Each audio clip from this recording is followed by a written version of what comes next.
El programa de hoy llega gracias a Grupo Letra Editorial, una editorial para que puedas publicar todos tus libros, te den asesoramiento y tus libros sean un éxito comercial. Muchas gracias, Grupo Letra Editorial.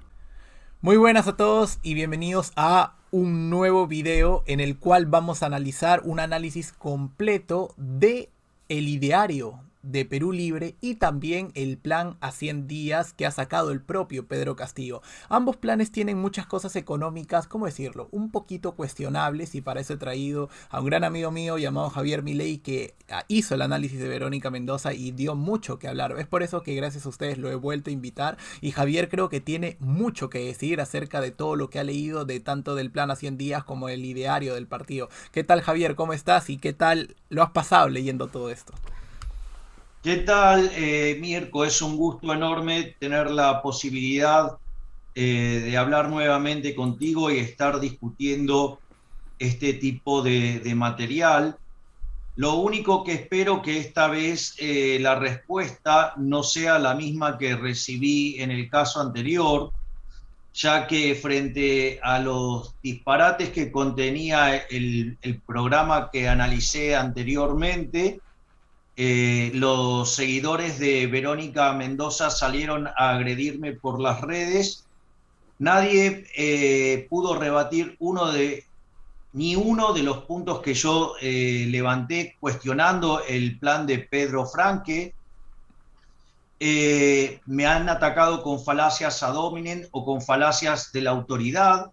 De hecho, en esa misma lógica se ubicó el propio Pedro Franque, y frente a la refutación de sus argumentos y dejarle en claro que lo que estaba planteando era una falacia y era una inconsistencia, de modo muy cobarde, Pedro Franque primero me bloqueó en Twitter y después me contestó como para que yo no pudiera ver la respuesta, y lo cual además no solo muestra que es un cobarde, que es una persona sin códigos, una persona sin valores, sino que además demostró ser bastante torpe por ser delicado en el calificativo, porque obviamente la gente se dio cuenta de eso y entonces me pasaron capturas de pantalla de sus respuestas, que en realidad nunca fueron respuestas, sino básicamente fueron agresiones. Por lo tanto, espero, digamos, que esta vez haya un debate abierto sobre esto y no, digamos, la cobarde actitud de Verónica Mendoza y en especial de Pedro Franque de esquivar el debate, de solo apelar a falacias y tratar de lograr de que yo no pueda ver sus respuestas como para quedar como que él había dado una respuesta, algo que tampoco nunca dio, frente al cúmulo de inconsistencias que tenía su programa. Naturalmente hago esta aclaración porque este plan, digamos, que ustedes me han facilitado para poder leer, es sustancialmente peor y contiene aberraciones mayúsculas que de llevarse a la práctica verdaderamente generará una situación de tremenda penurias económicas y sociales, y les diría que hasta no tengo dudas en afirmar que van a generar una gran hambruna en Perú. Es lamentable, Javier, lo que estás comentando. Espero la gente se dé cuenta de estas palabras y tu análisis para que vea por qué, porque estoy seguro que lo vas a sustentar. Yéndonos acá a las bases ideológicas, primero ellos afirman esto, que es bastante radical. Para ser de izquierda se necesita abrazar la teoría marxista y bajo su luz interpretar todos los fenómenos que ocurren en la sociedad mundial, continental y nacional, sus causas y efectos, y a partir de ese diagnóstico plantear criterios de solución que conlleven a la satisfacción de las minorías. Y prácticamente dicen que para ser de izquierda hay que ser marxista, porque si no se estaría obrando en favor de la derecha. ¿Tú qué piensas esto? A ver, satisfacción de las mayorías, no minorías. Correcto. A ver, yo ahí haría, con esto de abrazar a la teoría marxista, diría que tiene tres problemas básicos. tiene un problema de orden empírico, un problema de orden teórico y un problema de índole moral. El problema de base empírica es muy simple. El comunismo nunca funcionó bien en ningún lado, el socialismo nunca funcionó bien en ningún lado, o sea, el socialismo real nunca funciona y siempre fracasa. De hecho, la evidencia empírica al respecto es muy contundente. Uno lo puede mirar la evidencia empírica en dos planos. Una al estilo Marcus Olson, ¿sí? Que básicamente, por ejemplo, analiza países idénticamente iguales, por decirlo de alguna manera, donde la única diferencia es si aplicó el comunismo o aplicó el capitalismo. Entonces, por ejemplo, ahí vemos lo que fue la diferencia entre Austria y Hungría, lo que fue la diferencia entre la Alemania capitalista y la Alemania comunista, lo que es, digamos, Corea del Norte contra Corea del Sur, o, digamos, ya, digamos, más en el extremo, digamos, la comparación entre Estados Unidos, ¿sí? Y la Unión Soviética, o, digamos, comparar, por ejemplo, el caso de Cuba contra Panamá o contra Puerto Rico, digamos, o sea, la verdad es que en todos los lugares donde se aplicó este régimen sanguinario fue un fracaso en lo económico, en lo social, en lo cultural, y además asesinaron a 150 millones de seres humanos. Es más, cuando se implementó el comunismo en Rusia, y esto, digamos, en general no suele tomarse en la cuenta, y eso hay unos trabajos de Antonio Escotado, ¿sí? Que dice, suelen omitir además las 30 millones de personas que murieron en Rusia de hambre cuando se llevó a cabo la reforma agraria a manos de los bolcheviques. Por lo tanto, esa es una faceta, y la otra faceta empírica tiene que ver con que aquellos países que son más libres son 8 veces más ricos que los reprimidos. Además, el decil más bajo de la distribución está 11 veces mejor que su par en el país reprimido. Además, como la distribución del ingreso lleva un formato de una log normal, el ingreso promedio del decil más bajo, ¿sí? El país libre es el doble que el ingreso promedio del país reprimido. Por lo tanto, dada la función de distribución del ingreso, que puede ser una chi cuadrada, una log normal, también llamada función Pareto, ¿sí? Eso implica que aquel que está en el peor lugar del país libre está mejor que el 90% de la población del país reprimido.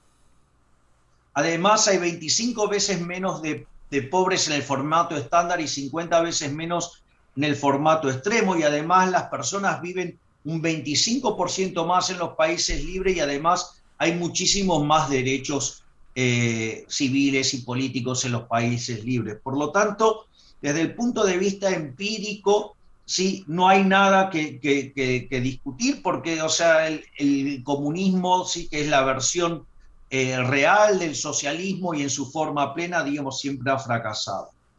La base de ese fracaso, digamos, si bien se puede ver en los datos, ¿sí? Tiene un problema de índole teórico. Y el problema de índole teórico es que dicha teoría está construida sobre la teoría del valor trabajo, es decir, que las cosas valen en función de la cantidad de trabajo que tienen incluido. Y eso, digamos, fue rebatido fuertemente por 3 autores, básicamente por Karl Menger, ¿sí? En sus Principios de Economía Política, por William Stalin-Jevon y por León Barrá, que crearon la teoría subjetiva del valor, porque claramente, digamos, la teoría del valor trabajo no funcionaba. Si tú me permites, Mirko, para facilitar la comprensión del tema, voy a explicar un ejemplo muy simple para ver la estupidez implícita en la teoría del valor trabajo. La teoría del valor trabajo es como que las cosas valen por la cantidad de costos que yo voy sumando, por decirlo de alguna manera simple. Entonces, supongamos que llego a una economía donde no hay vino. Entonces digo, uy, qué bueno, me voy a llenar de dinero vendiendo vino, porque entonces así me consigo la uva, me consigo las botellas, me consigo las máquinas para hacer el vino, ¿sí? Consigo las etiquetas, el corcho, y además, como voy a ser el único vendedor, le cargo un tremendo margen de ganancias. Ahora voy, salgo al mercado, ofrezco el vino y sucede que es una sociedad de abstemios. ¿Cuánto vale esa botella de vino? Nada. Es decir, no importa la cantidad de trabajo que haya tenido incluida, digo, si los precios vienen determinados por las preferencias y la escasez. Y no comprender esto, digamos, deriva en un conjunto de errores importantes, porque también implica no entender el principio de imputación de Megner, que es que los precios son los que determinan los costos y no los costos los que determinan los precios, porque en función del precio que vos recibís por el bien que vendes es lo que vas a poder pagar por los distintos insumos, ¿sí? Y al mismo tiempo también tiene otro problema, porque si verdaderamente los precios vendrían determinados por los costos, eso sería, al margen de que iría en contra de la eficiencia, ¿sí? Eso implicaría también que sería un mundo sin quiebras, lo cual es claramente ridículo.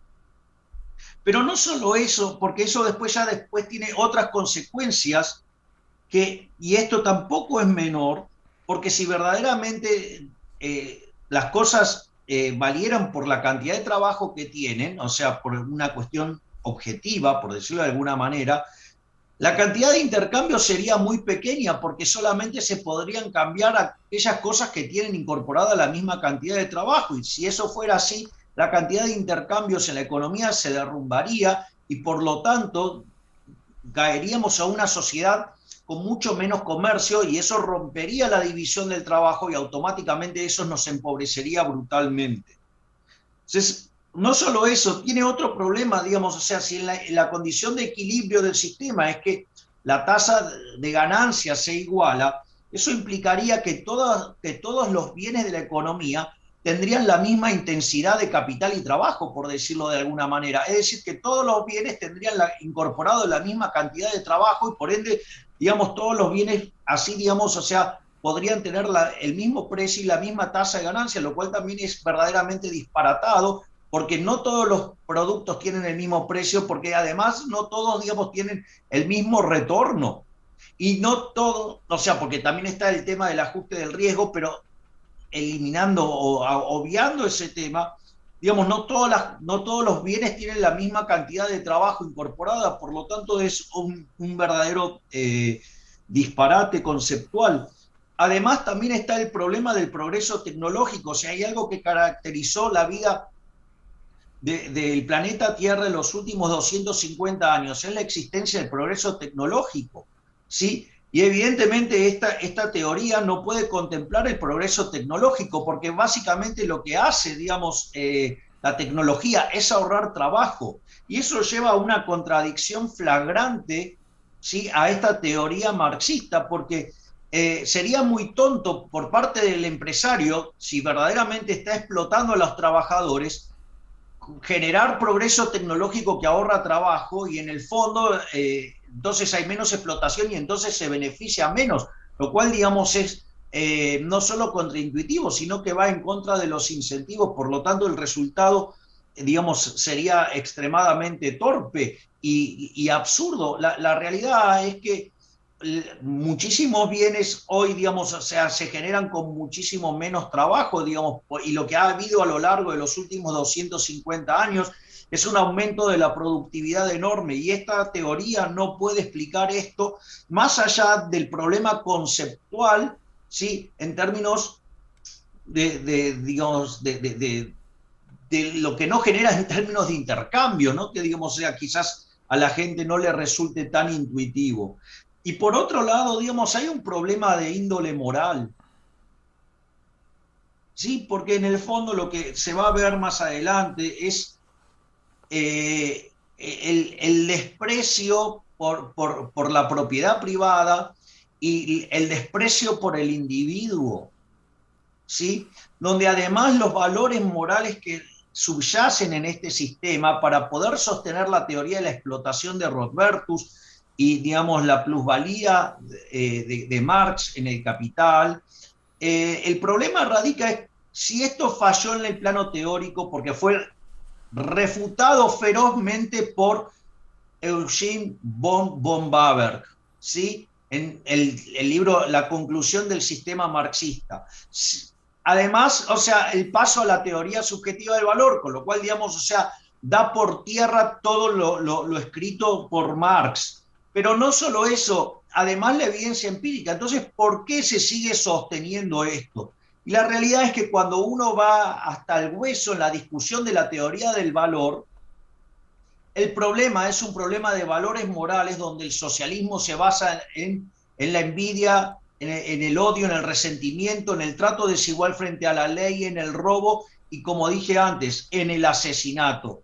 Ya que, digamos, para los socialistas, digamos, cuando en la Unión Soviética preguntaban, digamos, o en China, acerca de las personas que murieron de hambre con las reformas, ¿sí? En especial la reforma agraria, decían, bueno, son los costos de aplicar, de imponer el comunismo, de imponer el socialismo real. Es decir, para esta gente, que se muera gente de hambre no es un problema si eso hace a que se llegue a esa idea de bienestar general que ellos tienen, y no les importa en lo más mínimo si como consecuencia de ello mueren millones de seres humanos de hambre. Y eso me parece, digamos, verdaderamente algo gravísimo, y por lo tanto estamos frente a un sistema inmoral, frente a un sistema asesino, frente a un sistema que hambrea a la gente, o sea, y que genera pobreza en todos los lugares donde se lo aplicaron. No, totalmente lamentable y creo que demasiado contundente todo lo que has dicho, lo cual a mí me ha quedado muy claro qué significa esta ideología que propone este partido. Así que vamos a pasar, sin duda, Javier, al siguiente punto. Y ahora quería tocar este punto, Javier, que es aversión a la oferta y la demanda. Y es que a mí me ha sorprendido mucho esta parte que te voy a mostrar. Dice, es mercantilista porque todo pone en función de dos perversas leyes, la oferta y la demanda, que ha conllevado a que no cuenten en la sociedad los principios y valores, sino la rentabilidad económica. ¿Tú qué opinas de esto, Javier? ¿Esto es cierto? No, esto es falso, y además implica un conocimiento, un desconocimiento total y absoluto sobre lo que es la oferta y la demanda, o sea, y lo que es el mercado, en definitiva. De hecho, el libro más importante, desde mi punto de vista, de la economía, es el libro La acción humana de Ludwig von Mises. Y también hay que reconocer que en el tiempo los neoclásicos han hecho algunas mejoras para tratar de comprender mejor lo que estaba detrás de esto de la oferta y la demanda. Entonces, en realidad, este hombre, si está enojado con la oferta y la demanda, en el fondo está peleado con la acción humana. Es decir, lo primero que habría que aclararle es que, digamos, la economía, digamos, está diseñada y pensada y desarrollada a partir de los seres humanos. O sea, sería el primer punto. Y lo voy a explicar muy concretamente para que se entienda qué es la oferta y la demanda. Si vos tenés dos individuos que quieren hacer un intercambio, entonces, por ejemplo, yo te puedo entregar mi ordenador, ¿sí? Y tú, Mirko, a cambio de eso me entregas dinero. Eso genera un registro histórico, ¿sí? Que se llama precio, ¿sí? Ese precio es un mecanismo de transmisión de información que coordina a los agentes, y es acá donde aparece la oferta y la demanda. Algunos individuos van a preferir a ese precio ser consumidores netos, es decir, que van a estar demandando. Y otros individuos van a preferir ser oferentes netos, es decir, que van a ser vendedores. Es decir, que la oferta y la demanda es la respuesta de los individuos frente a la señal de precio compartirse como oferentes o demandantes netos. Naturalmente, esas cantidades demandadas y ofrecidas no necesariamente pueden ser iguales, y al existir un desajuste, lo que va a pasar es que cuando la demanda exceda la oferta, el precio va a subir y viceversa. Por lo tanto, pelearse con la oferta y la demanda, en el fondo es pelearse con la acción humana de los individuos, con la decisión de los individuos de participar dentro del proceso de intercambios. y por ende, digamos, o sea, esto es más grave, digamos, o sea, porque vos fíjate que en general, aunque en realidad después lo hacen otras partes de sus programas, van contra la propiedad. Ir contra la propiedad bloquea el funcionamiento del sistema de precios. ¿Por qué? Porque en el fondo, cuando yo te estoy diciendo a ti, Mirko, yo voy a darte mi ordenador y tú a cambio me vas a dar tu dinero, es decir, yo estoy marcando ahí el derecho de propiedad, mi derecho de propiedad sobre el ordenador y tu derecho de propiedad sobre el dinero, digamos, que se supone bien habido y que si no lo fuera, digamos, para eso está la justicia, para castigarlo, ¿sí? Entonces, si vos no fuiste, digamos, castigado, entonces yo puedo presumir que eres inocente, porque, digamos, o sea, uno parte de la presunción de inocencia y que entonces, digamos, si vos no estás siendo perseguido por la justicia, yo imagino ex ante que, digamos, tu dinero lo ganaste honestamente. Por lo tanto, digamos, ese intercambio, fíjate que entonces el mercado es un proceso de cooperación social en el cual se intercambian derechos de propiedad. Entonces, cuando vos metés impuestos o empezás a regular precios o a regular cantidades, lo que haces es dañar la señal de precios. Y entonces, en lugar de coordinar a los agentes en términos de que sean oferentes y demandantes netos, manda una señal incorrecta y descoordina el sistema, y eso en realidad el ajuste, en lugar de contribuir a que el sistema funcione mejor, explota. Por lo tanto, digamos, los avances sobre el derecho de propiedad, los intentos de regular precios y cantidades, en el fondo, en lo que derivan, sí es un proceso de descoordinación económica que tiende a generar pobreza, indigencia, hambrunas y desastre y penurias económicas. Por lo tanto, digamos, o sea, pelearse contra la oferta y la demanda, en el fondo, es pelearse contra las acciones de los individuos. Y esto no es raro en esta gente, porque suele poner el colectivo por encima de los individuos. Pero en realidad el colectivo es una abstracción, pero los que toman decisiones son los individuos. Entonces, hay alguien que se arroga sin conocer a ese colectivo y tomar las decisiones arbitrariamente por el resto de los individuos, y solamente eso podría funcionar si la persona a cargo fuera omnisciente, omnipresente, omnipotente. Es decir, que la persona que está pensando llevar a cargo eso presume que es Dios. Obviamente, si no lo es, en lugar de llevarnos al paraíso, nos va a estar llevando al infierno literalmente. Uf, esa referencia con el infierno, la verdad es que espero le ayude a mucha gente al momento del 6 de junio de decidir por quién va a votar, o por lo menos por quién no va a votar. Creo que eso va a quedar realmente claro, así que agradezco esta aportación que has tenido, Javier. Así que sin duda vamos al siguiente punto, que también va a estar bastante bueno. Y sin duda, algo que me llamó bastante la atención es este rol social a la riqueza, que creo que a ti te ha parecido. No, ya me dirás qué te ha parecido, Javier. Dice: la izquierda socialista no renuncia a la riqueza, primero aclaran, pero esta debe ser social, no individual ni grupal. ¿Tú qué opinas de esta frase, que es muy, pero que muy fuerte?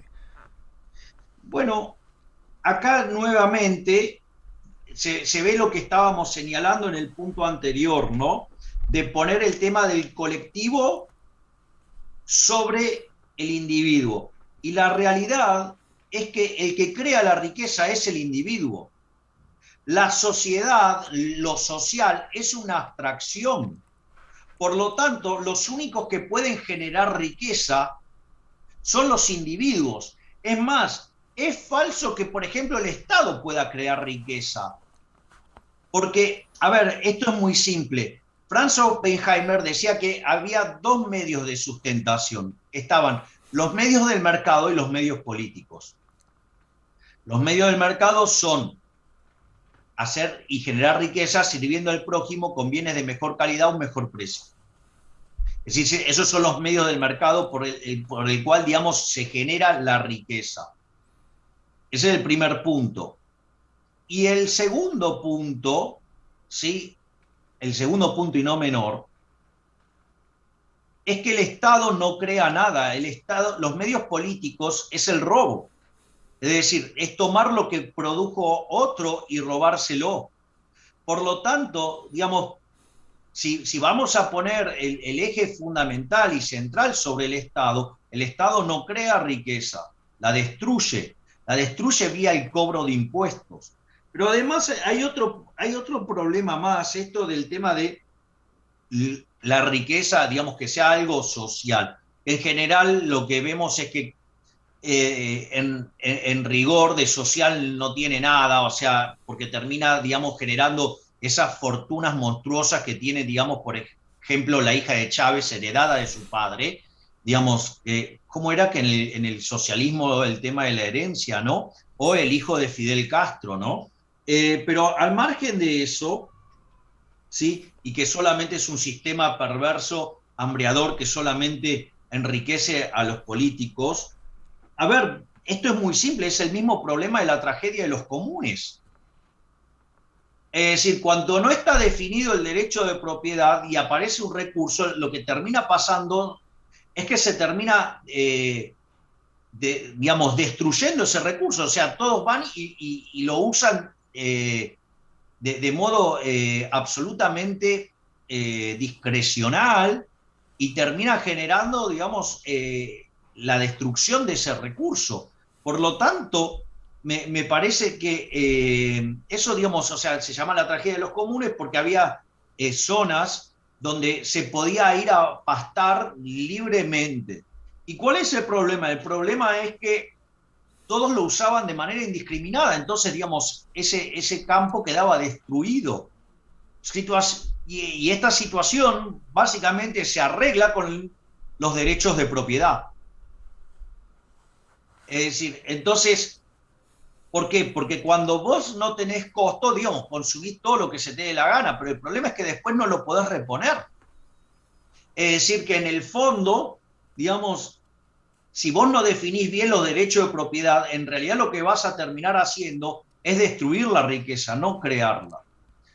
¿Ok? Entonces, el problema es que lejos de crear, digamos, de haber riqueza, la van a destruir y por ende, al haber menos riqueza, va a haber menos capital, al haber menos capital, va a haber menos productividad, ¿sí? De los trabajadores, por ende los salarios reales van a ser más bajos y por ende, digamos, o sea, la gente le va a ser más difícil ya no solo vivir, digamos, razonablemente acorde a los estándares observados, sino que además va a tener problemas directamente hasta para alimentarse. Lamentable, entonces eso afecta mucho a lo que es la alimentación, un tema que hace falta en nuestro país. Así que muchas gracias Javier por haber brindado esa información, así que vamos a pasar sin duda al siguiente punto. Y en este punto, Javier, también es bastante interesante porque le dan facultades al Estado, o sea, le dan más acciones de las que actualmente permite la Constitución peruana. Por ejemplo, dice que quieren un Estado fuerte y con facultades, cambio del Estado vigilante supervisor por un Estado interventor, planificador, innovador, empresario y protector. Estado nacionalizador, cambio del Estado privatizador y exportador de capitales por un Estado nacionalizador, soberano que fortalezca la economía interna invirtiendo sus capitales en el país. Y por último dice Estado revisor de contratos, cambio del Estado que promueve la impunidad de las concesiones lesivas al pueblo por un Estado transparente que permita la revisión, renegociación o anulación de los mismos. ¿Qué te parece todo esto que acabamos de leer? Bueno, me parece una oda a la ignorancia o un intento deliberado de empobrecer a la gente en Perú. Voy a ir por cada una de las partes, ¿no? Esto del Estado fuerte y con facultades. Dice, Estado interventor, es decir, va a intervenir. A ver, en general, digamos, el tipo de violencia que ejerce el Estado, digamos, es lo que se llama la violencia Autística es cuando directamente el Estado te saca algo sin ninguna contraprestación, ejemplo, digamos una expropiación lisa y llana y sin compensación alguna. Eso pasó en la Unión Soviética, digamos, al inicio. O sea, si aceptabas el régimen, vivías, y si no, te mataban. El otro tipo de violencia es lo que se llama la violencia binaria, o sea, básicamente te cobran impuestos, o sea, los cuales son por la fuerza, los cuales son un robo, efectivamente, y supuestamente te dan algo a cambio, ¿sí? Que vuelve, si vos querés, en la forma de gasto público, ¿sí? Y el otro tipo de acción del Estado es lo que se denomina la violencia triangular, que tiene que ver con los controles de precios, los controles de cantidades, las regulaciones de calidad y distintos tipos de acciones. Ahora, todos esos tipos de acciones tienen lo que se llaman los daños directos y los daños indirectos. Es decir, y esto, digamos, vale para otras cosas que presentan después, pero digo, cuando vos haces obra pública, bueno, eso lo vas a tener que financiar, y el solo hecho de cobrar impuestos, lo que vos estás haciendo es de traer recursos de otra parte de la economía, o sea, con lo cual tampoco es cierto que generes trabajo, porque en el mejor de los casos lo que estás haciendo es moverlo de un lado al otro, pero el punto es que estás moviendo los recursos hacia un lugar donde la gente no quería, porque la gente efectivamente estaba gastando en otras cosas, y por ende, digamos, o sea, al margen de la pérdida de bienestar que deriva de que te roben tu dinero y que te quiten libertad de acción y de disponer el fruto de tu trabajo, también, digamos, hay una cuestión de ineficiencia, porque vos querías que se gaste en los bienes que vos querías gastar ese dinero en determinados bienes, y ahora, digamos, el Estado va a decir, bajo el criterio de que ellos saben mejor que vos mismo lo que vos querés, gastarlo en otra cosa. Por lo tanto, digo, eso también deriva en una pérdida de bienestar. O sea, y eso inexorablemente, digamos, vas a estar peor. Y si a eso le sumás que los políticos son ladrones, son corruptos e ineficientes, o sea, que además de la obra que te proponen, digamos, o sea, vas a salir mal, digamos, recordemos las 4 formas de gastar que señala Milton Friedman y Rose Director, o Rose Friedman, como quieran, en este punto. O sea, vos podés gastar tu dinero o el de otros, y lo podés gastar en vos o en otros. O sea, ¿cuál es la mejor forma de gastarlo? Gastar tu dinero en vos mismo, porque vos sabés lo que te costó ganarlo y vos sabés en qué lo querés gastar. Ahora, por ejemplo, vos podés gastar tu dinero en otros, es cuando haces regalos, o sea, ¿qué haces? Minimizás el costo. Y la otra es que vos gastes el dinero de otros en vos mismo. Bueno, ahí, digamos, despilfarrás. Entonces, ¿cuál es la peor combinación de todas? Gastar el dinero de otros en otros. Por lo tanto, digamos, o sea, el Estado siempre va a funcionar mal. Hay un problema de incentivo, no hay nada más disparatado de gente gastando dinero para otras personas que además no ganó él mismo. O sea, es toda la ineficiencia habida y por haber.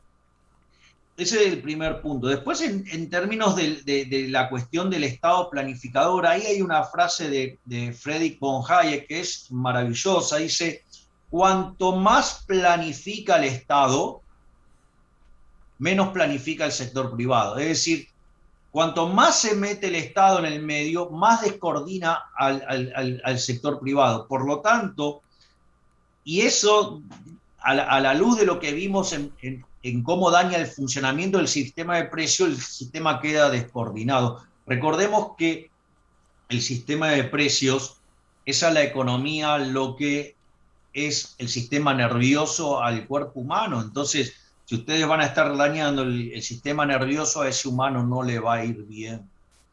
Después, innovador. Bueno, esto, digamos, ya se va de patadas con la teoría marxista, ¿no? Porque, digamos, es una contradicción en sus términos, porque si hay algo que, si las cosas, o sea, valen por la cantidad de trabajo que tienen, y el progreso tecnológico es ahorrador de trabajo, por lo tanto, tienen una contradicción en sus términos. Es, digamos, la innovación en un sistema, digamos, marxista es un oxímoron, ¿sí?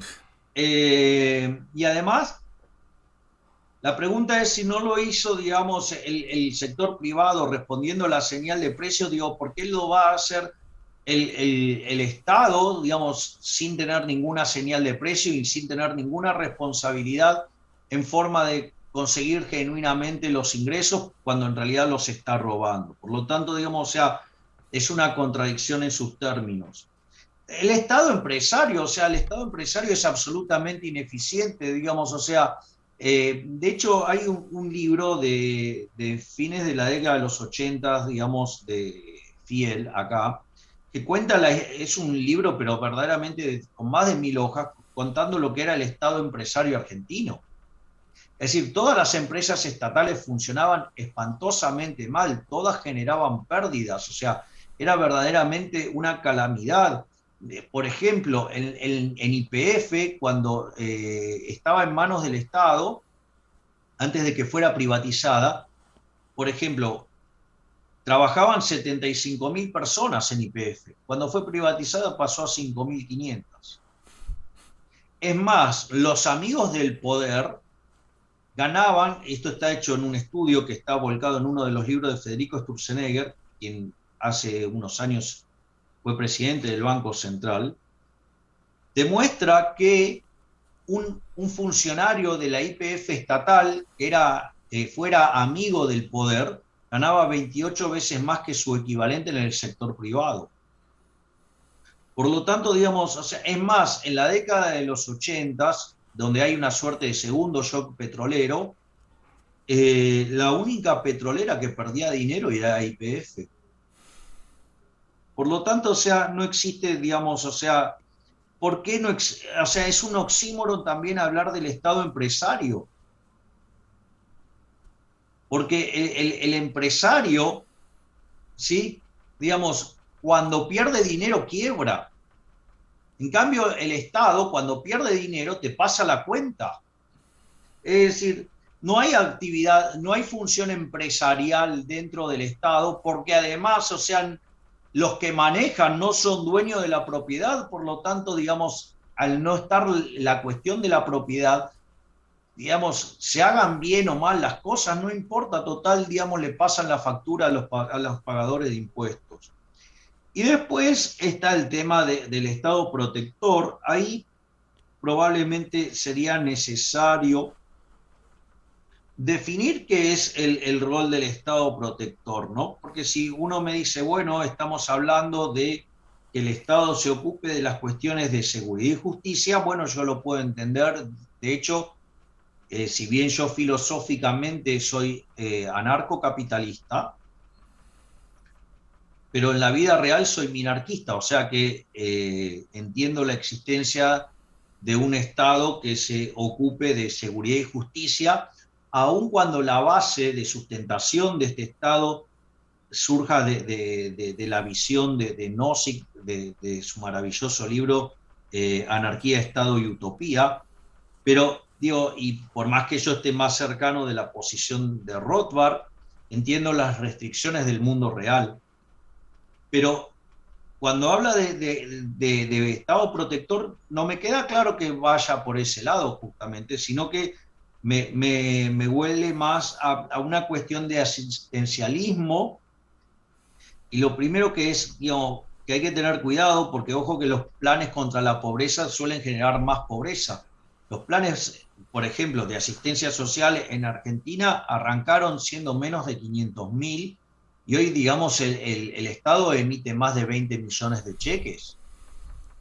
Es decir, y la pobreza en lugar de caer aumentó y hoy Argentina tiene más del 50% de pobres y además, no solo eso, sino que además en el país de los alimentos, más del 10% de la población padece hambre. Entonces, la verdad es que eso, digamos, no funciona muy bien, que digamos.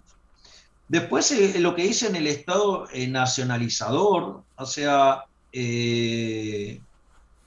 que dice que el Estado, digamos, o sea, digamos, fortalecer la economía interna con el Estado, o sea, bueno, si quieren fortalecer la economía interna, lo que tienen que hacer es correr al Estado, no meter más Estado. Y eso de invirtiendo sus capitales en el país, no sé, digamos, o sea, imagino que debe ser alguna crítica donde el Estado estará invirtiendo afuera, no lo sé verdaderamente, Pero digo, la verdad es que cuando dice que quiere invertir, lo primero que hay que entender es que para invertir vos necesitas financiar esa inversión. Y esa inversión, digamos, se financia con impuestos. Y cuando vos cobras impuestos, eso va a dañar a otra parte de la economía y ya vimos, digamos, que el resultado siempre es peor, aun cuando no hubiera robo. O sea, imagínate si además hay filtraciones. Ahora, también hay que tener en claro, digo, que los impuestos entonces están dañando a las generaciones presentes, quitándole ingresos disponibles, privándole de llevar a cabo el consumo de las cosas que quieren consumir, ¿sí? La otra alternativa es que haya emisión monetaria, entonces lo que va a pasar es que se va a generar inflación y eso va, y ya sabemos que la inflación es un impuesto altamente regresivo que castiga con mayor dureza a aquellos sectores más vulnerables de la economía. Casi que, digamos, uno lo podría llamar el impuesto al pobre. Y lo otro, digamos, es el tema de la deuda. La deuda es absolutamente inmoral, porque implica que la fiesta de hoy está siendo pagada por gente que o no vota o ni siquiera ha nacido, por lo tanto, o sea, es absolutamente inmoral. Y en el tercer punto, digamos, el Estado, digamos, revisor de contratos. Y fíjate que ahí habla directamente de renegociación y de anulación. Esto está más adelante también. En el fondo eso es una expropiación, Mirko, porque en otra parte habla de la estabilidad tributaria y que la va a eliminar. Esto quiere decir que vos invertiste bajo un determinado conjunto de condiciones que hacen al marco regulatorio. Eso tiene implícito una ecuación económica financiera del contrato y cuando vos subís los impuestos, en realidad eso tiene que tener alguna contraparte en términos de precios de las tarifas o en el plan de inversiones o en algún tipo de política sobre los dividendos o sobre el nivel de apalancamiento o cómo fondear las inversiones para bajar el costo del capital. Y si esa compensación no existe, entonces ahora tu empresa vale menos. Y si vos perdiste el 10% de tu empresa, por decirlo de alguna manera optimista, ¿sí? Porque en general estos procesos son bastante más predatorios, entonces ahí, digamos, vos lo que tenés es que hay una expropiación asociado a la pérdida de valor como consecuencia de la intromisión del Estado. O sea, es directamente un robo. De hecho, este tipo de cosas en Argentina, el kirchnerismo lo hizo intensivamente, entonces empieza a destruir el valor del negocio y después te paga, digamos, lo que vale en el mercado con todas estas atrocidades dentro. Y entonces te dicen que en realidad te están pagando un precio justo cuando en realidad ese precio ya incluye todos los destrozos llevados a cabo por la acción estatal. Eh, y obviamente, digamos que en ese proceso donde se termina restatizando la empresa, en el fondo es una anulación del contrato. En el fondo, digamos, es una práctica para destrozar el capital de las empresas y con ello, digamos, expropiarlas de un modo más barato, que puede ser, digamos, a, digamos, pasando a las manos del Estado o pasando a las manos de una persona del sector privado que sea amiga del poder, o sea, y que, digamos, sea, en el fondo es una fuente de corrupción. Por lo tanto, digamos, estas características del Estado deseado, lo verdad es que habría que elevarla a la -1, porque todas estas acciones del Estado lo único que van a hacer es destruir el capital y de nuevo, al destruir el capital, va a destruir la productividad del trabajo y consecuentemente va a generar mayor pobreza e indigencia. Totalmente de acuerdo con en realidad con todos los puntos que has tocado, sobre todo la función del Estado. Espero haya quedado muy claro a la gente que esté indecisa de cómo funciona un Estado y de verdad cuál es su rol. Así que muchas gracias, Javier, y pasamos sin duda al siguiente punto. Y ahora preparación ante un cerco alimentario. Y esto estoy seguro que lo vas a saber explicar bien porque Argentina tiene un caso similar a lo que se está proponiendo acá, que te dice sectores que garantizan trabajo en masa. El Estado socialista debe generar empleo mediante la industrialización del país y tecnificación del sector agrícola, entre otros, para garantizar bienestar al 65% de los peruanos de manera directa e indirecta. Además, afianzar la agricultura significa seguridad frente a un inminente bloqueo alimentario exterior al declarar el carácter del Estado. Bueno, soberanía alimentaria. El apoyo a la agricultura garantiza la resistencia de la revolución, porque tras esta inevitablemente se articula un bloqueo económico, comercial, financiero y alimentario. Luego, seguridad alimentaria. Es importante crear el marco político, jurídico, científico, económico, militar y social respecto de la seguridad alimentaria, puesto que los estados socialistas son víctimas frecuentes del cerco económico alimentario por las grandes potencias. Y hay un guiño que, bueno, recordemos que Hugo Chávez es el que hablaba sobre todo de seguridad alimentaria, ¿verdad? Así que nada, Javier, ¿qué opina de todo esto? Bueno, ahí, Mirko, me parece muy interesante que menciones el caso de Hugo Chávez, porque a pesar de los miles de venezolanos que han huido del socialismo, los venezolanos que se quedaron han perdido en promedio 10 kilos de peso. ¿Sí? Y no es porque se pusieron a hacer una dieta para estar en mejor estado atlético, sino que es porque no tienen para comer.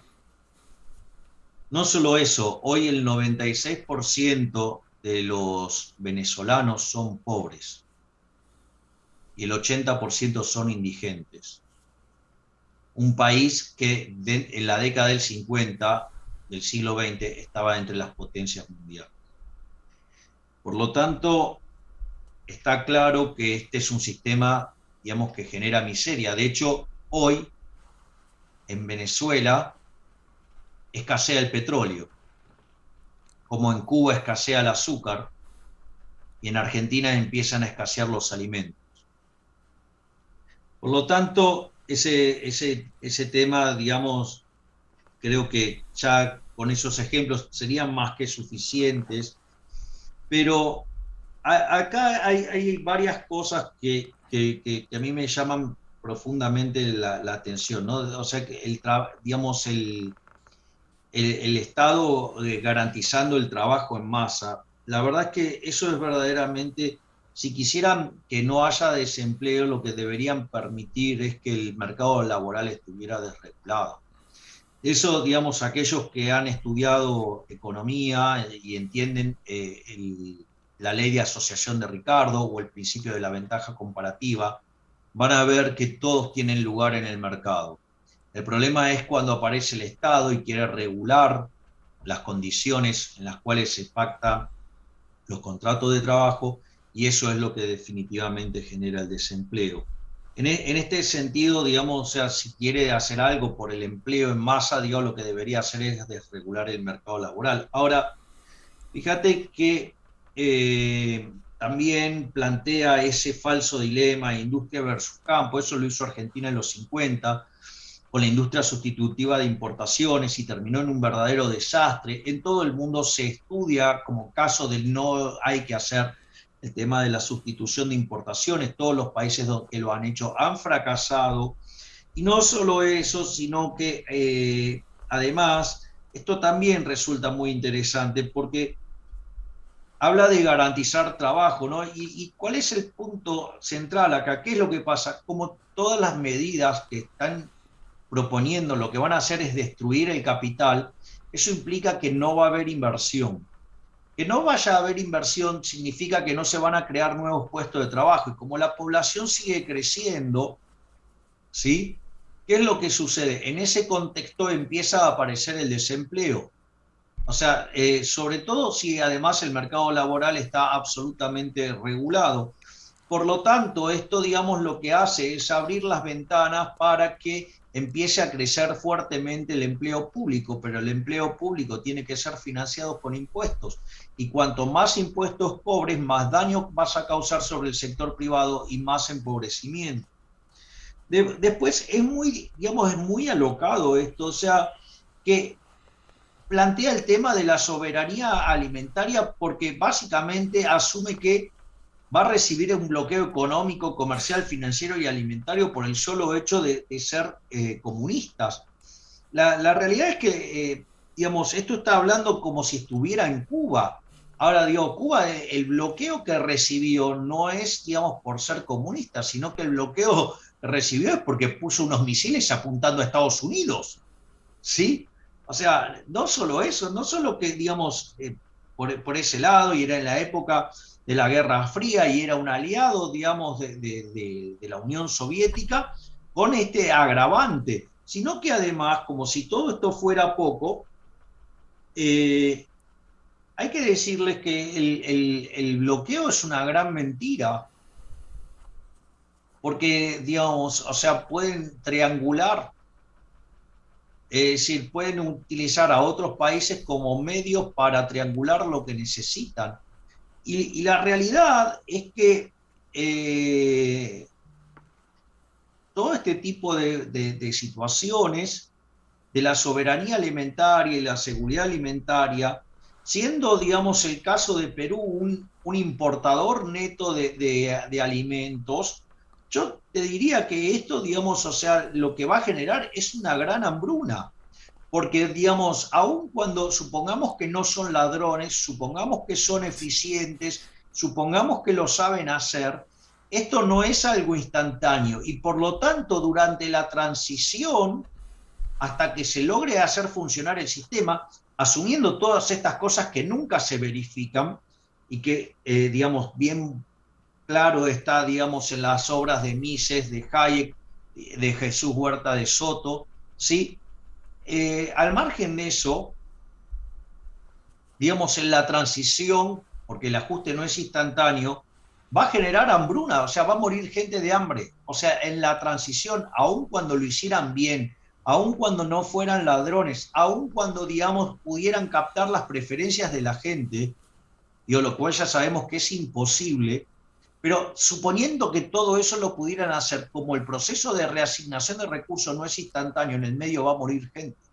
O sea, verdaderamente, este es uno de los aspectos que a mí, digamos, más me sorprendió. O sea, están proponiendo matar gente. La contracara de esto es que están decidiendo que muera gente de hambre. Esto verdaderamente es una locura. O sea, es más, yo te diría, si por ejemplo, o sea, además, no sé, siendo Perú, que es importador neto de trigo, bueno, lo que va a pasar es que al haber menos trigo, digo, el precio del pan y de los fideos va a trepar por las nubes. ¿O me entendés? O sea, no sé, el maíz. ¿Qué pasa, digamos, si vos importás menos maíz, o sea, vas a tener menos alimentos para los pollos, por lo tanto, digamos, o sea, o tenés, con lo cual vas a tener menos pollos y el precio de los pollos se van a ir por las nubes. Entonces, verdaderamente, o sea, es digo, de todos los disparates que he visto a lo largo de estas hojas, el que más me genera terror, por decirlo de alguna manera, es que hay un plan para asesinar gente. Asesinarla de hambre.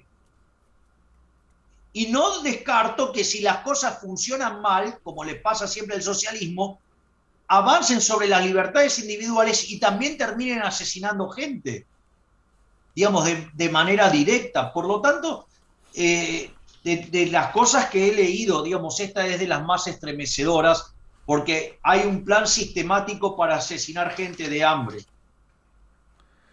Lamentable y demasiado fuerte. Espero la gente se dé cuenta de esto porque la verdad es que hasta a mí me ha dejado frío saber este tipo de cosas, Javier. Así que muchas gracias por informar al pueblo peruano por esto. Y pasamos al siguiente punto de este lamentable plan. Y ahora de revisión, contratos y tratados, que esto está totalmente retratado en el plan. Dice: fuentes económicas a ser reevaluadas por el Estado. Debe procederse a la revisión de todas las concesiones, carreteras, ferrocarriles, cielos, puertos y empresas del Estado que fueron privatizadas. Debe procurarse la nacionalización de nuestros recursos naturales. Revisar los TLCs y otros convenios internacionales. ¿Qué opinas de esto, Javier? Bueno, a ver, cada vez que he visto en mi experiencia profesional todo esto de las revisiones de las concesiones, ya sea en carreteras, ferrocarriles, cielos, puertos y empresas privatizadas, eh, siempre termina igual, Mirko. Esto lo habíamos visto en alguno de los puntos anteriores. Básicamente se violenta la ecuación económica financiera del contrato, ¿sí? Eso genera una pérdida de valor de la empresa, con lo cual, digamos, la terminan comprando más barata, por decirlo de alguna manera, o la termina comprando un empresario amigo y favorece la corrupción. Digamos, eso suele hacerse, digamos, bueno, lo compra un empresario argentino y ahora entonces estas empresas son argentinas.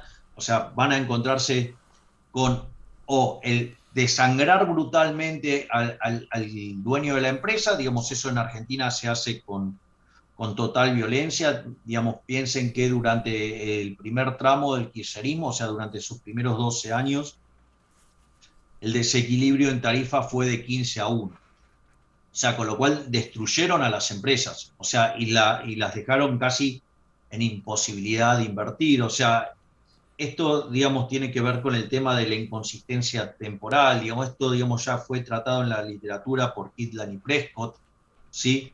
En el plano fiscal, y por Guillermo Calvo, el brillante economista argentino, digamos, en el plano monetario, donde una vez que las empresas hundieron capital, entonces le cambian las condiciones, ¿sí? Porque total el capital ya lo hundieron, pero el tema es que en sí, en términos estáticos, lo podés hacer, pero el problema radica es que empezás a no renovar el capital, se cae la inversión y hacia adelante sos más pobre. Es decir, que también es un pasaje al empobrecimiento.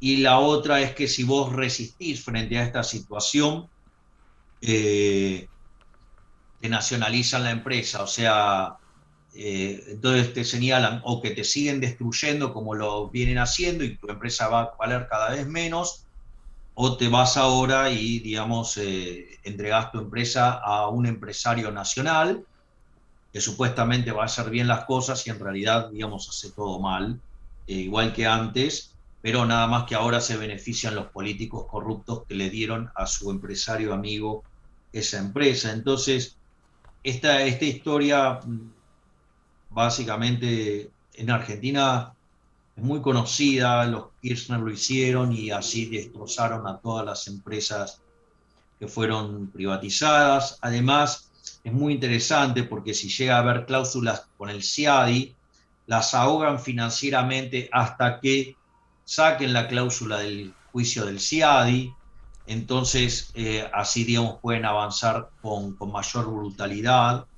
Las empresas creen que eso va a generar un alivio y después termina siendo todavía muchísimo peor. Por lo tanto, y eso tiene efectos colaterales porque cuando vos ves cómo están expropiando a otro, nadie va a venir a invertir porque justamente están expropiando a otro. Y el tema de revisar los tratados de libre comercio y otros, digamos, convenios internacionales, verdaderamente ir contra el comercio, digamos, es ir en contra del bienestar, porque justamente lo que hace el comercio es promover la división del trabajo, y en esa promoción de la división del trabajo el PBI per cápita crece. De hecho, digamos, la evidencia empírica en economías abiertas es que te muestra que aquellos países que son más abiertos, ¿sí? Y además son los más libres, o sea, son en este caso 9 veces más ricos que los países que están cerrados. Eh, de hecho, digo, yo siempre pongo este ejemplo para ver, digamos, los beneficios maravillosos del comercio. Si yo te menciono, Mirko, uno de los mejores países del mundo, sin lugar a dudas, casi nadie dudaría de que Suiza es uno de los mejores países del mundo. Ahora, ¿qué es lo que produce Suiza? Básicamente produce turismo, por decirlo de alguna manera, ¿no? Servicios financieros, chocolates, relojes, cortaplumas y excepcionalmente un maravilloso jugador de tenis. Es decir, que cuando vos ingresás a un supermercado en Suiza, uno de los países más ricos del mundo, la contracara, ¿cuál es? El supermercado está lleno de productos importados. Y eso no significa que tengan un bajo nivel de vida, sino, digamos, o sea, todo lo contrario.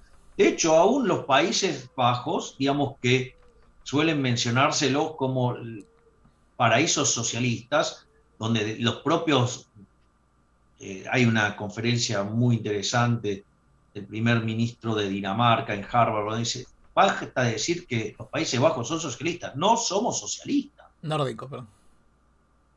No, no, no, este es el caso de Dinamarca. Ah, ok. Hay una conferencia en Harvard. El tipo dice, no, somos socialistas, basta con que eso que somos socialistas. Y de hecho, que sean países tan chicos, inexorablemente lleva a que haya mucha apertura, mucha competencia, y entonces hay mucha libertad y por eso progresan. En el caso de los nórdicos también es muy interesante, digamos, ya que vos lo trajiste al caso, porque básicamente en los países nórdicos, cuando uno le dice a los socialistas, bueno, pero falló, digamos, o sea, la Unión Soviética, fallaron todos los países detrás de la cortina de hierro, falló Cuba, falló, digamos, Corea del Norte, y sin ir más lejos, falló Venezuela. Entonces, no, te dicen que el problema es que no hubo verdadero socialismo. Entonces vos le decís, bueno, digamos, ¿y eso por qué entonces? Bueno, porque hubo propiedad privada, te decía. Ah, y si hubo propiedad privada, ¿cómo están los nórdicos en los rankings de respeto al derecho a la propiedad privada?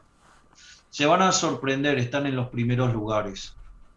Por lo tanto, digamos, de vuelta, vuelvo a este punto. El socialismo es un error. Sí, es un error teórico, falla en la evidencia empírica y sobre todas las cosas es un sistema verdaderamente inmoral. Totalmente de acuerdo, sobre todo con la moral y los datos que ha dado. Vas a ayudar a más gente todavía que esté indecisa pues, sobre qué modelo económico queremos seguir en este país. Así que Javier, muchísimas gracias y pasamos al siguiente punto.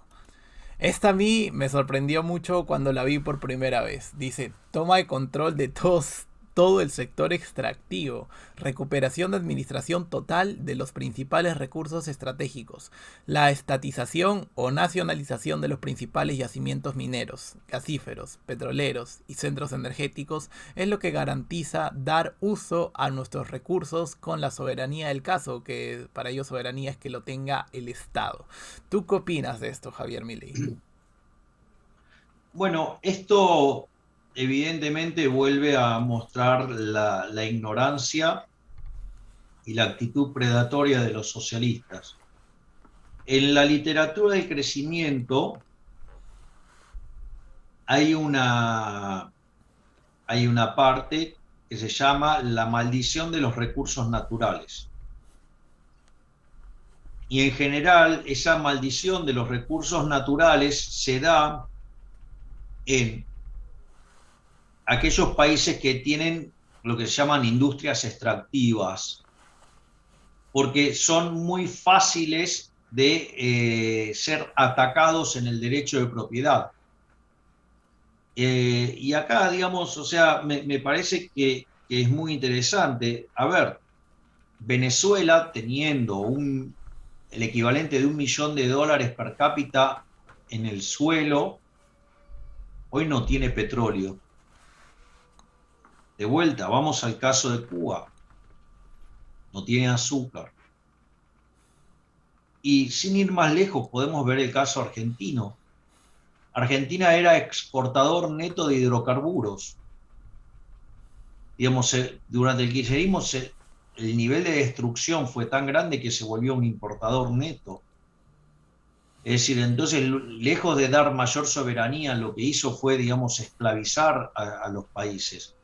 Ahora, es más, yo hago una pregunta, hay países como Japón que no tienen recursos naturales, entonces, digamos, o sea, es una isla de piedra, y entonces, que digamos, son pobres, no, son ricos por sus instituciones, por su capital humano, o sea, la riqueza pasa por otro lado, no por expropiar los recursos naturales. Lo que sí queda claro es que si digamos, uno tiene la bendición de los recursos naturales, si tiene el marco normativo, el marco institucional correcto, eso puede ser una plataforma para convertirse en un país desarrollado, llámese Estados Unidos, Canadá, sí, Nueva Zelanda, digamos, o Australia. Ahí te acabo de mencionar países con estructuras productivas muy similares a la Argentina, pero digamos, Argentina desde que decidió abrazar el socialismo a partir de 1916, en cuotas cada vez mayores de ser el país más rico del mundo, entró en la pandemia 70 y después de un año de pandemia está 120, con lo cual hacemos todo mal. Eh, por lo tanto, me parece que hay un problema de no comprensión de la teoría económica y lo que es más grave es vivir de espalda a la evidencia empírica. Por lo tanto, de esto nada bueno va a salir. O sea, en todos los lugares donde esto se hizo, esa soberanía se convirtió en un calvario, en realidad en una brutal dependencia de otros. Eso, totalmente de acuerdo con eso, la soberanía en realidad se convierte en esclavitud a los países destruir su aparato productivo para crear. Así que creo que quedó bastante claro, Javier. Muchas gracias por eso y vamos a pasar una vez más al siguiente punto. Y una vez acabado el ideario del partido Perú Libre, que no ha sido contradecido por Pedro Castillo en ningún momento, al contrario, este segundo plan que fue presentado como plan bicentenario sin corrupción, supuestamente a 100 días, no contradice en nada a todo lo que hemos hablado, solamente le aumenta cosas y se intenta moderar poniendo palabras un poco más complejas, pero el fondo, el objetivo sigue siendo exactamente el mismo. Así que con Javier vamos a analizarlo inmediatamente pasando a esto, que es concepción del neoliberalismo, lo cual es algo bastante increíble, porque dice lo siguiente: el modelo neoliberal ha sometido a la pobreza y la desprotección a millones. La pandemia nos ha afectado a todos y todas. ¿Qué tendrías que decir al respecto, Javier? Bueno, esto es de gente de izquierda, pero de manual, donde básicamente es lo que se llama la falacia del hombre de paja, se inventa algo y se le echa la culpa de todo. O sea, según la izquierda, el neoliberalismo es el causante de todos los daños y de todas las atrocidades que ha ocurrido en el mundo. Es decir, un día va a caer un meteorito y van a decir también que es culpa del neoliberalismo. O sea, digo, no tengan dudas. O sea, lo primero, o sea, que lo cual es digamos, un artilugio, es como que, no sé, vas a un parque de diversiones, entras al tren fantasma y si alguno de los monstruos, digamos, que están en el mismo te asustan, es culpa también del neoliberalismo. Eh, y seguramente que si te muerde un perro también es culpa del neoliberalismo. O sea, todo lo malo que te pasa en la vida, digo, va a ser culpa del neoliberalismo. O sea, eso es muy típico de la izquierda. Eh, hay un caso que raya lo obsceno en Argentina. Hay un actor, ¿sí? Que además es abogado, y cada vez que le hacen un reportaje a todas las cosas malas del mundo, o sea, está además muy, muy politizado, y vas a ver que todos los males del mundo la culpa es del neoliberalismo. O sea, digo, haciendo un despliegue de ignorancia furioso. Ahora, yendo al punto, digamos, que está acá más concretamente, a ver, vamos acá. Primero el tema del neoliberalismo. No existe el neoliberalismo como tal cosa. ¿Por qué? Porque el liberalismo viene de libertad, entonces no hay nueva o vieja libertad. ¿Hay libertad o no hay libertad? ¿Estás embarazada o no? No estás medio embarazada. Además es muy interesante porque el término del neoliberalismo lo creó un marxista, o sea, Alexander Rostow. Ahora, en la década del 30. ¿Y por qué creó ese sistema? Porque frente al liberalismo o el capitalismo, digamos, en su formato manchesteriano, ¿sí? Digamos, y frente a las otras opciones de la izquierda, el comunismo, digamos, el socialismo de distintos pelajes, el nazismo, el fascismo, ¿sí? Todas esas variantes socialistas, decidió que tenía que haber algo en el medio como que fuera el mercado, pero regulado, por decirlo de alguna manera, y a eso lo llamó neoliberalismo, digamos, y que a eso, digamos, ha causado mucho daño a algunos de los desarrollos de la economía neoclásica que están verdaderamente mal por tener una base errónea de concepción en el planteo que se da entre el debate entre Mises y Oscar Lange. Digo, al margen, digo, de la discusión teórica, que es lo que menos le va a importar a la gente, a mí sí me divierte, ¿no? Digo, o sea, pero es un problema mío. Dice, el modelo neoliberal ha sometido a la pobreza y a la desprotección de millones. Yo le contaría a esta gente que antes de la existencia del liberalismo y del capitalismo, la condición normal del ser humano ha sido la pobreza. Hasta el año 1800, aún sin que hubiera una cantidad de población que llegara a los 1.000 millones de seres humanos, porque ese número se lo alcanzó en 1810, el 95% de las personas en ese momento vivían en condiciones de pobreza extrema. Y ese número, con la llegada del capitalismo, pasó, antes de la pandemia, a ser menos del 5%. Por lo tanto, si hay algo que ha caracterizado al capitalismo, en especial a los países más liberales, es que es una máquina de triturar la pobreza. Es la máquina de la prosperidad, es la máquina del bienestar, el capitalismo, el liberalismo. Por lo tanto, en ese sentido, la afirmación que se encuentra ahí está de patadas con la evidencia empírica. Y de hecho, digamos, o sea, la llegada del liberalismo lo que ha hecho es acelerar la tasa de crecimiento fuertemente. Si uno toma los datos de Angus Madison, entre el año 0 y el 1800, el PBI per cápita solamente creció 40% solo en el siglo posterior al descubrimiento de América.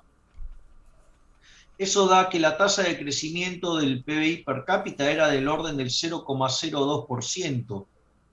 Y después en el siglo XIX, donde la revolución institucional llamada capitalismo da lugar a la llegada de la revolución industrial, eso da como resultado, ¿sí?, que la tasa de crecimiento salta a 0,66%, o sea, se multiplica por 33 veces la tasa de crecimiento. Y en la primera parte del siglo XX salta al 1% y en la segunda salta al 2,1%. Y si uno considera la subestimación de las cuentas nacionales, que pueden ser cerca de un punto 25, sí, y eso está tratado en varios artículos de crecimiento económico, quiere decir que la economía estuvo creciendo cerca del 3,5. O sea, o si ustedes quieren, 3,25, 3,30, o sea, un número verdaderamente espectacular. De hecho, con los mismos problemas metodológicos, lo que va del siglo XXI, digamos, la economía crece al 3% anual per cápita, o sea, son números verdaderamente fabulosos. O sea, entonces la realidad es vivir de espalda a los datos. O sea, los propios chinos se dieron cuenta que el comunismo no funcionaba y cuando empezaron a abrir zonas al capitalismo, China empezó a convertirse en una máquina de crecer y una máquina de sacar gente de la pobreza. Imagínense si además fueran hacia un mercado libre plenamente. Miren el milagro que podrían hacer. Pero bueno, evidentemente esta gente, digamos, tiene un sesgo ideológico que no les permite ver la evidencia empírica. Pero no solamente eso, sino, digamos, o sea, mezcla el tema acá con el tema de la pandemia, o sea, digamos, o sea, la pandemia en el fondo no es ni más ni menos que un shock de oferta negativo de tipo transitorio. Digamos, si uno debe tomar las medidas asociadas a ello, eso yo, digamos, lo he explicado extensamente en muchas de las presentaciones de mi libro Pandenomics, que directamente si alguien quiere ver cómo se analiza la economía bajo una pandemia, eh, pueden ver, si quieren ver el apartado teórico de teoría económica, es la parte 2 y en la parte 3 está la aplicada. Y si hay alguien que además está muy interesado en entender además la lógica de cómo funciona una pandemia, digamos, también tienen la parte 1 con la descripción de dicho modelo. Por lo tanto, la realidad es que eh, el verdadero daño a la economía en la pandemia lo causó el Estado, a instancia de la Organización Mundial de la Salud. Hay un trabajo maravilloso de Barro, Ursúa y Wen, donde básicamente Robert Barro, siendo uno de los más importantes especialistas en crecimiento económico en el mundo y que ha hecho una gran cantidad de trabajo en teoría de las catástrofes o de los hechos catastróficos, para ser más exacto. Entonces, cuando la Organización Mundial de la Salud amenazó con que esto iba a ser una nueva peste española, en ese sentido, lo que uno ve en el trabajo de Ursula y Wen dice, bueno, vamos a ver cómo impactó esto, ¿sí?, en la economía mundial.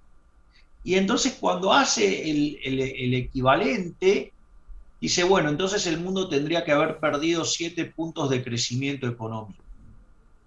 Ahora, perder 7 puntos de crecimiento económico es más o menos lo que pasó, porque el mundo venía creciendo al 3,5 y pasó a estar 3,5 abajo. Sí, es decir, se perdieron 7 puntos de crecimiento.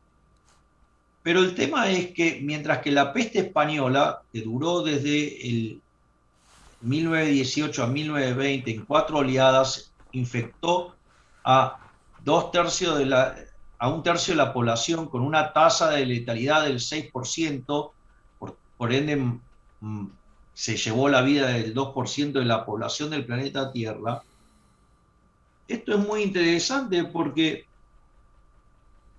si eso hubiera sido así el año pasado, el coronavirus debería haber matado por lo menos 160 millones de seres humanos.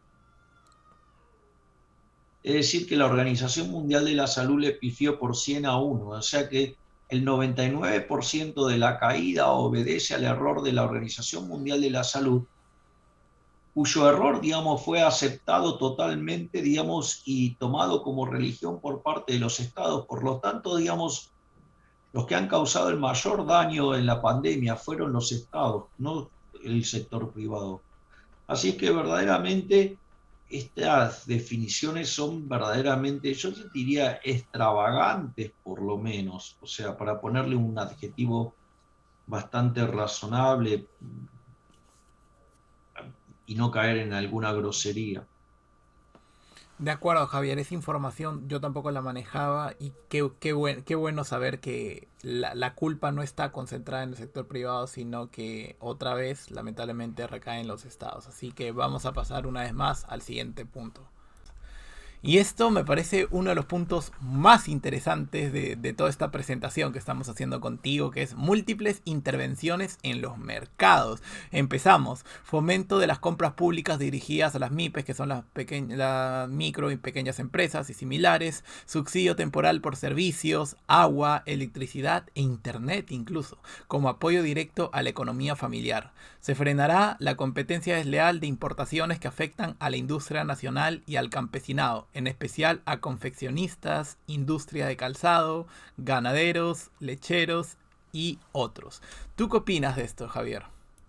Bueno, si tú te fijas, Mirko, en una de las partes en las cuales hablé de la violencia del Estado, yo dije que había 3 tipos de violencia: la autística, la binaria y la triangular. Si tú te fijas, acá están bien plasmada a la perfección la violencia binaria y la violencia triangular. Ejemplo, compras públicas dirigidas a MIPES, o sea, a las micro y pequeñas empresas y similares. Bueno, eso, fíjate que en realidad ahí hay dos efectos negativos, porque para financiar esas compras tenés que cobrarle impuestos a alguien, ¿sí? Por lo tanto, vas a estar dañando a otro sector, ¿sí? O sea, hay un daño indirecto. Y después hay un daño indirecto porque cuando vos decidas dónde gastarlo, vas a estar reasignando los recursos, o sea, vas a estar sesgando la asignación de recursos, por lo tanto vas a estar desequilibrando la estructura productiva, la llevas a algo que no es sostenible y por ende, digamos, la economía va a funcionar peor y a la postre va a terminar destruyendo capital. Pero no solo eso, sino que además, en general, estas compras públicas son un foco de corrupción. O sea, en Argentina, digamos, eso se está viendo con muchísima claridad. Por ejemplo, en lo que tiene que ver, en Argentina, digamos, en el medio de la pandemia, se decide, digamos, proveer directamente en compras directas alimentos, y cuando se le dan los alimentos, que además estaban regulados, el Estado pagó 3 veces más caro que los precios que el propio Estado había regulado. O sea, un acto de corrupción tremenda. O, digamos, la entrega de alimento con gorgojos. Es decir, y un gobernador justificando, digamos, que tuviera gorgojos. O sea, una verdadera atrocidad. Es decir, es el fomento de la corrupción, ¿sí? El negocio de amigos y, digamos, los sobreprecios. O sea, esto, digo, de fomentar las compras públicas siempre termina mal. El otro tema es el subsidio temporal.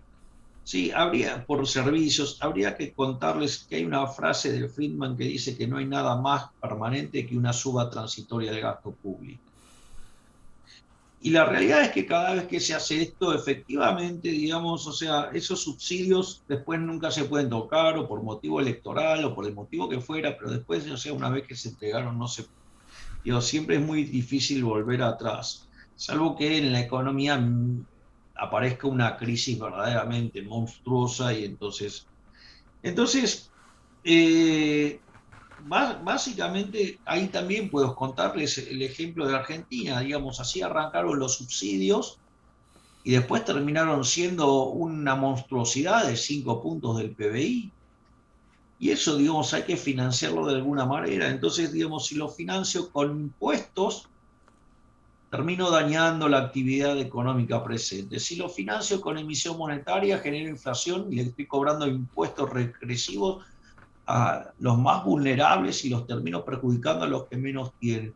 O lo financio con deuda y de vuelta, la inmoralidad de la deuda castigando a las generaciones futuras, hayan o no nacido. Y después el otro tema, digo, que también me parece tremendo, esto de frenar la competencia desleal de importaciones. Digo, ahí lo que está diciendo es que va a destruir el salario real de los trabajadores. Porque si otro país me quiere vender los productos a un precio más bajo, por el motivo que fuera, bueno, digamos, en el fondo lo que estoy haciendo es beneficiar a los habitantes de mi país, dado que un bien, digamos, lo estamos recibiendo más barato, el salario real implícito en eso es mucho más alto.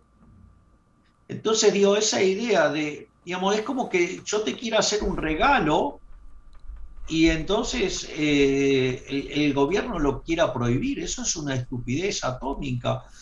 En realidad, lo único que van a hacer, es más, vuelvo a este tema, o sea, pareciera que este país, esta gente está empecinada en asesinar a sus habitantes vía el hambre.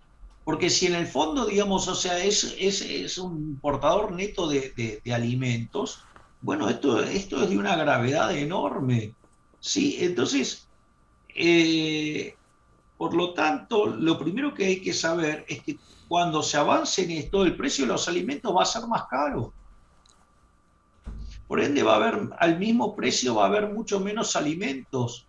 Y si, digamos, y si queremos los mismos alimentos, vamos a tener que pagar más caro, con lo cual digo, esto va a generar un verdadero desastre al margen de la transición dinámica en la reasignación de recursos. Es decir, el día que cierren la economía, esos productos, digamos, se van a terminar comprando ahora en el mercado local muchísimo más caros. Y cuando quieran castigar a los empresarios que suben, digamos, los precios como consecuencia de la respuesta a la nueva situación de demanda, porque ahora, digamos, la oferta se contrajo y la demanda sigue siendo la misma, bueno, digamos, entonces después van a avanzar sobre la propiedad de esa gente y por lo tanto, digamos, si van a avanzar en reformas cada vez más sangrientas que van a generar más pobreza. Por lo tanto, esto es de un disparate total, total, porque justamente vos lo comprabas afuera o lo comprás afuera porque es más barato que comprarlo adentro. Si vos prohibís la compra afuera, digamos, inexorablemente el precio va a volar por los aires. Lo otro que también, digamos, o sea, esto también facilita la corrupción, porque entonces vos decidís a quién protegés, a quién no, qué cosas dejar entrar, qué cosas no, y eso, digamos, o sea, del otro lado tiene una cara, y el Estado, al poder disponer de esas herramientas, digamos, termina siendo, digamos, las personas que están adentro del Estado, digamos, saben que pueden entonces afectar el valor del negocio del empresario que está del otro lado y terminan negociando los favores. Por lo tanto, digamos, genera una situación de corrupción nacida en las propias regulaciones del Estado. Y lo otro que también hay que aclararles es que es falso que eso destruya trabajo, porque en realidad lo que vos tenés es que cuando, suponete que abrís la economía, entonces, ¿qué va a pasar? Bueno, los sectores que son no competitivos quiebran, pero hay otros sectores que son competitivos y por ende, digamos, o sea, los recursos se van a asignar hacia donde vos sos más productivo y por ende la productividad de la economía va a ser muchísimo más alto. Digo, muchachos, o sea, digo, ese es básico, digo, deberían estudiar lo mínimo de la teoría del comercio internacional, digamos, o sea, la ventaja comparativa de Ricardo, o como llaman los austríacos, la ley de asociación de Ricardo, lo que tiene que ver con el factor price equalization, el Ripsinski, el teorema de Ripsinski, que todo eso, digamos, todo eso confluye al modelo Hertzsche-Oehling. O sea, muchachos no manejan ni siquiera la teoría económica básica, no manejan la evidencia empírica. Reflexionen sobre esto porque digo, esto es un plan para sembrar la pobreza. Totalmente. Quedó muy bien la frase porque campesinado, bueno, sembrar la pobreza. Increíble, Javier. Así que nada, no tengo nada más que decir porque ha quedado demasiado claro y vamos sin duda al siguiente punto. Y también, no solo con todo lo que hemos explicado, también quieren hacer intervencionismo en el agro. ¿Qué proponen? Bueno, disminuir y reorientar la importación de alimentos dado preferencia a la agricultura andina y orgánica, impulsando la diversificación productiva del agro. Y luego está esto, es concertar con gobiernos regionales y municipales, revisar el acaparamiento y monopolio de tierras, promover la reserva de tierras para pequeña y mediana agricultura y que un porcentaje se destine a la producción de pan llevar, o sea, será de pan para llevar, pues está mal escrito incluso. ¿Qué opinas? ¿Cuál es tu análisis, Javier, de todo esto? De vuelta, esto confirma mi hipótesis respecto a, en el punto anterior, que básicamente digamos, este plan, yo le pondría el plan sembrar el hambre. Es decir, fíjense esto es muy interesante porque dice, disminuir y reorientar la importación de alimentos. Obviamente, digamos, o sea, estamos hablando de un país, digamos, que es importador neto de alimentos. Entonces, si yo no importo esos alimentos, o sea, ¿cómo voy a hacer para que se pueda alimentar la población? Porque además el problema es que la reasignación de recursos, lo vuelvo a insistir, no es instantánea. Por lo tanto, en la transición va a morir gente de hambre. Es decir, esto está diciendo que están dispuestos a sacrificar vidas humanas con tal de implementar esa aberración llamada socialismo real o comunismo. Después el tema este de la diversificar el agro. Digo, ese tema eh, en Argentina, digamos, ha sido utilizado muy fuertemente para justificar el cobro de retenciones. El kirchnerismo decía, bueno, pero en realidad, o sea, tenemos que diversificar la matriz productiva y en realidad era todo, digamos, un canto de sirenas para estrellarse contra las piedras, porque en el fondo se trataba ni más ni menos que, digamos, de cobrar retenciones y cobrarles más impuestos a los productores, porque decían que de esa manera entonces se evitaba el monocultivo. ¿Y qué terminó pasando? Digo, en realidad todo el mundo terminó haciendo soja, o sea, con lo cual fue mucho peor. Es más, todas las políticas de intervención en el mercado de carnes hizo que Argentina, en el lapso que va desde el 2006 hasta el 2014, perdiera 12 millones de cabezas de ganado. O sea, para tener una idea, digamos, de la brutalidad. Aparte, si no lo hace el sector privado, que tiene los incentivos correctos cuando la señal de precios es limpio, ¿por qué, digamos, o sea, el Estado cree que, uno, el sector privado lo hace mal cuando si se equivoca lo paga con la quiebra? Y segundo es, supongamos que, bueno, ok, digamos, el sector privado lo hace mal. Y, digamos, ¿y quién es, digamos, y quién en el Estado sabe hacerlo mejor? Porque si no lo sabe hacer aquel que va a resistir las pérdidas en caso de equivocarse, ¿cómo lo va a hacer mejor alguien que no tiene responsabilidad alguna sobre el resultado que derive de esa acción? Por lo tanto, inexorablemente, digamos, va a funcionar mal. Es decir, fíjense que hay un problema, digamos, de la fatal arrogancia, pero ya en dos líneas, ¿no? Digo, porque la fatal arrogancia de los socialistas es decir, bueno, los otros socialistas en realidad salió mal porque no sabían hacerlo. Ejemplo, el gobernador de la provincia de Buenos Aires, cuando era ministro de Economía, dijo que, por ejemplo, la Unión Soviética cayó porque no tenía el Excel, lo cual es una estupidez porque en realidad tenían los mejores matemáticos del mundo junto a los Estados Unidos y de hecho mandaban cohetes al espacio, por lo tanto, o sea, no tenían ningún problema de invertir matrices insumo-producto para derivar las cantidades que había que producir dados los coeficientes técnicos. Es más, hasta podían con ello determinar también, digamos, los precios. Por lo tanto, en ese sentido,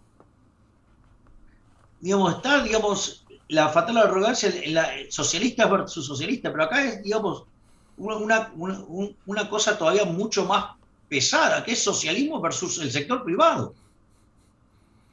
O sea, y eso, digamos, está claro que el socialismo, digamos, o sea, nunca un gobierno, digamos, puede hacer las cosas mejor que el tipo que está ahí mismo en la trinchera. Entonces, digamos, o sea, es un nivel de arrogancia verdaderamente tremendo. Y después está, digamos, lo que está planteando acá también en el fondo es una reforma agraria perjudicando a los grandes productores y beneficiando a los productores pequeños, ¿sí? Y en realidad, ahí hay varias, y el tema este de desarmar los monopolios, ahí hay dos problemas. Uno es que es el concepto erróneo de monopolio. A mí, ¿qué me importa que haya un monopolio si ese monopolio surge de una acción competitiva donde sirviendo al prójimo con un bien de mejor calidad o mejor precio se quedó con todo el mercado? ¿Cuál es el problema? Digamos, es un benefactor social, o sea, esa, digamos, parte de, digamos, de la teoría neoclásica está mal y esta gente se abraza de ese resultado que es erróneo porque básicamente es un resultado de equilibrio parcial de un solo mercado y de un solo periodo, y como decía Hazlitt, la diferencia entre el buen economista y el mal economista es que el mal economista solo se concentra en un mercado y en un periodo, cuando el buen economista mira todos los mercados y de manera intertemporal, o sea, con sus consecuencias en el tiempo. Por lo tanto, digamos, o sea, tiene un concepto erróneo de monopolio. Eso, digamos, quien mejor expresa ese fallo en el análisis neoclásico es Murray Rothbard en su capítulo Monopolio y Competencia, que además forma parte del tomo 2 del libro La economía del hombre y el Estado, ¿sí? Y entonces imagínense que si ya están mal en el marco neoclásico, imagínense en un marco marxista. Y hoy está claro que está muchísimo peor. Pero además, el hecho de esa fragmentación arbitraria de la tierra, es decir, esta suerte de reforma agraria, ¿sí? Lo que va a hacer es destruir la productividad, porque si hay retornos, si hay rendimientos crecientes, o sea, lo que eso genera, digamos, es que entonces esa fragmentación va a derivar en pérdidas de productividad, o sea, y por ende, digamos, o sea, si ya se producía poco, ahora se va a producir menos, y entonces va a haber todavía mayores necesidades para importar. Es decir, de vuelta, esto es el pasaje a la muerte, ¿sí? La muerte por hambre. O sea, verdaderamente, si yo tuviera que definir esto, yo lo definiría como un plan asesino que busca matar a los peruanos de hambre. Es algo que me da miedo que mucha gente no se dé cuenta, pero yo creo que por lo menos con palabras de venezolanos, con palabras tuyas de un argentino, espero se den cuenta del terrible error hacia el cual nos estamos acercando este 6 de junio. Así que muchas gracias, Javier, en esto, y vamos al siguiente punto porque todavía hay más. Esto, a ver.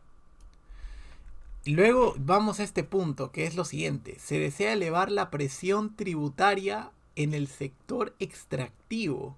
O sea, no solo quieren expropiar, sino que quieren elevar la presión tributaria a las pocas empresas que queden. Por ejemplo, dice lo siguiente: nuevo impuesto a las sobreganancias producto de un diálogo nacional descentralizado. Segundo, regalías en función a las ventas, como lo hacen países vecinos como Chile y Colombia, a las ventas, ojo. Renegociación de contratos de estabilidad tributaria con las grandes empresas. Tú, Javier, ¿qué análisis me puedes dar de todo esto? Bueno, el primer punto, digamos, es que ya es inmoral desde el título, porque dice, se desea elevar la presión tributaria en el sector extractivo, o sea, lo que está haciendo es cambiar las reglas de juego según quien sea el jugador. Esto, digamos, es como que si vos en tu equipo tenés a Messi, le van a atar una pierna, o le cortan una pierna, o le cortan un brazo. O sea, Menezes es un trato desigual frente a la ley, lo cual, digo, ya es inmoral, es una aberración. Y después, el tema este, nuevo impuesto a las sobreganancias, producto de un diálogo nacional descentralizado, verdaderamente es, la primera pregunta es, que yo le daría es, digo, ¿cuál es la ganancia normal? Es decir, ¿a qué define la ganancia normal? Es decir, ¿quién lo define? ¿Cómo se define? Porque supongamos que les agarra un ataque de sofisticación y entonces recurren al al Capital Asset Pricing Model. Entonces dice, bueno, entonces el retorno sobre los activos debe ser igual al WACC, o sea, el Weighted Average Cost of Capital. Entonces, habiendo definido el Weighted Average Cost of Capital, ¿sí? Se determina que la tasa de retorno del proyecto, o sea, en activos, sea igual al WACC. Ahora, el problema con eso, que digamos es algo muy utilizado y muy extendido en los temas de regulación económica, el problema es que ese concepto de retorno es un retorno pasado. Y si hay algo que caracteriza la economía, es la dinámica. O sea, eso podría ser solamente válido, digamos, en algo que nunca se cumple, que es lo que Mises en la acción humana llamaba la economía de giro uniforme, o lo que en el formato neoclásico se llama el estado estacionario, es decir, ese equilibrio que se repite sistemáticamente a lo largo de todo el tiempo. La realidad es que el mundo no se parece, digamos, a esa situación, y en realidad castigar las supuestas sobreganancias lo único que va a hacer es castigar a la producción. Lo voy a hacer con un ejemplo para que se entienda con facilidad. Supongamos que yo tengo una economía en el estado estacionario y donde A y B están teniendo, los sectores A y B están teniendo un retorno, ¿sí? Digamos, acorde al equilibrio del estado estacionario, y la economía está, digamos, justamente en giro uniforme y se repite todo el tiempo. No hay posibilidad de ganancias extraordinarias y o sea, todos, digamos, los precios están perfectamente alineados con los costos, y los costos incluyen la retribución del capital. Y la retribución del capital está ajustada por el riesgo. Supongamos que ese fuera el caso. Ahora, ¿qué sucede si repentinamente las preferencias de los agentes mutan y deciden comprar más de A y menos de B? Bueno, lo que va a pasar es que cuando aumente la demanda de A y caiga la demanda de B, el precio de A subirá y el precio de B va a bajar. Eso lo que va a hacer es guiar la asignación de los recursos hacia el sector A, y el sector B se va a tener que contraer, donde los recursos que va a tener A para satisfacer, digamos, la mayor demanda, ¿sí? Los va a tomar de los recursos que se dejan de utilizar en B. Es decir, que en el fondo la ganancia extraordinaria lo que hace es permitir la reasignación de recursos hacia donde la gente desea estar consumiendo.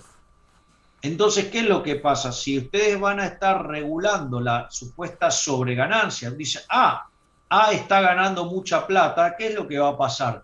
B se va a contraer, pero A, que se tenía que expandir y dar lugar a la contratación de trabajadores, por ejemplo, que se pierden en B, no lo va a hacer porque esa señal de precio está bloqueada por el accionar del Estado al limitar las ganancias extraordinarias, que son las que llevan a la reasignación de recursos. Por lo tanto, el resultado final va a ser precios más caros y, por otro lado, digamos, menos empleo y menos producción.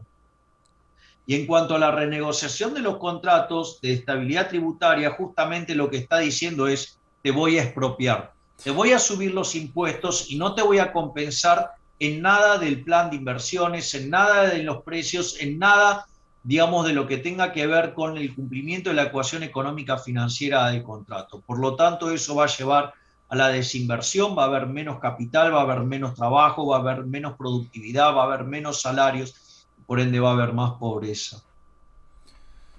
Totalmente, eso es expropiar, mucha gente no lo sabe porque como digo, este plan a 100 días trata de camuflar un poquito más sus medidas, pero al final el objetivo, las intenciones siguen siendo exactamente los mismos. Exacto, Mirko, tal cual, digamos, esto en el fondo lo que está diciendo es que te va a expropiar, y cuando